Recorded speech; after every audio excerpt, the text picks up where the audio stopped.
Middle east വീണ്ടും അശാന്തം. Middle east ഇറാന്റെ ballistic missile ആക്രമണ ശ്രമം തടഞ്ഞതായി യുഎസ് സൈന്യം. അമേരിക്കൻ സേനയ്ക്ക് നേരെ ഇറാൻ ഒന്നിലധികം ബാലിസ്റ്റിക് മിസൈലുകൾ വിക്ഷേപിച്ചതായും റിപ്പോർട്ട്. അതേസമയം ഇറാഖിലെ ഇറാൻ അനുകൂലികൾക്കെതിരെ യുഎസ് സൗദി സംയുക്ത ആക്രമണവും നടത്തി. മിഡിൽ ഈസ്റ്റിൽ ഇറാന്റെ ബാലിസ്റ്റിക് മിസൈൽ ആക്രമണ ശ്രമം തടഞ്ഞതായി അറിയിച്ചിരിക്കുകയാണ് യുഎസ് സൈന്യം. അമേരിക്കൻ സേനയ്ക്ക് നേരെ ഇറാൻ ഒന്നിലധികം ബാലിസ്റ്റിക് മിസൈൽ വിക്ഷേപിച്ചതായും എല്ലാം വിജയകരമായി തന്നെ തടഞ്ഞതായുമാണ് യുഎസ് സെൻട്രൽ കമാൻഡ് വ്യക്തമാക്കിയത്. അതേസമയം ഇറാഖിലെ ഇറാൻ അനുകൂലികൾക്കെതിരെ യുഎസ് സൗദി സംയുക്ത ആക്രമണം നടത്തിയിട്ടുണ്ട്. കിഴക്കൻ ഇറാഖിലെ നിരവധി ഇറാൻ അനുകൂല ഭീകര കേന്ദ്രങ്ങൾ തകർത്തതായും സെൻട്രൽ കമാൻഡ് വ്യക്തമാക്കി. കഴിഞ്ഞ 72 മണിക്കൂറിനുള്ളിൽ IRGC നടത്തിയ 30-ലധികം വ്യോമാക്രമണങ്ങൾക്ക് മറുപടിയെന്നാണ് അവകാശവാദം.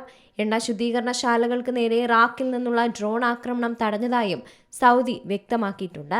സംഘർഷം വഷളാകാൻ ആഗ്രഹിക്കുന്നില്ലെന്നും എന്നാൽ ഏതെങ്കിലും തരത്തിലുള്ള ആക്രമണം നേരിടേണ്ടി വന്നാൽ പ്രതികരിക്കുമെന്നുമാണ് സൗദി അറേബ്യ കൂട്ടിച്ചേർത്തിരിക്കുന്നത്. ജൂൺ 17 പ്രാബല്യത്തിൽ വന്ന സമാധാന കരാർ ലംഘിച്ചതായിരുന്നു തുടർച്ചയായ 13 ദിവസം ഇറാന് നേരെ അമേരിക്ക ആക്രമണം നടത്തിയത്.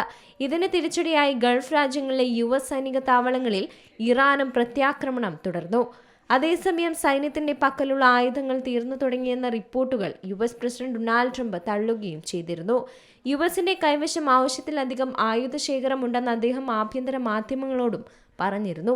സമാധാന കരാർ ലംഘിക്കപ്പെട്ട പശ്ചാത്തലത്തിൽ മധ്യസ്ഥർ വഴി തെഹ്റാനും വാഷിംഗ്ടണും തമ്മിൽ സന്ദേശങ്ങൾ കൈമാറുന്നുണ്ടെന്നാണ് ഇറാൻ വിദേശകാര്യ മന്ത്രാലയ വക്താവ് ഇസ്മയിൽ ബഖായിയും പറയുന്നത്. ഇതിനിടെയാണ് വീണ്ടും അശാന്തിയുടെ വാർത്ത പുറത്തുവരുന്നത്.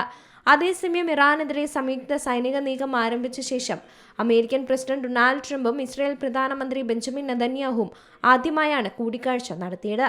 അടച്ചിട്ട മുറിയിൽ 90 മിനിറ്റാണ് കൂടിക്കാഴ്ച നീണ്ടത്. ഇറാനിലെ യുദ്ധത്തിന്റെ ഭാവിയെക്കുറിച്ച് ചർച്ച ചെയ്തുവെന്നാണ് വിവരം.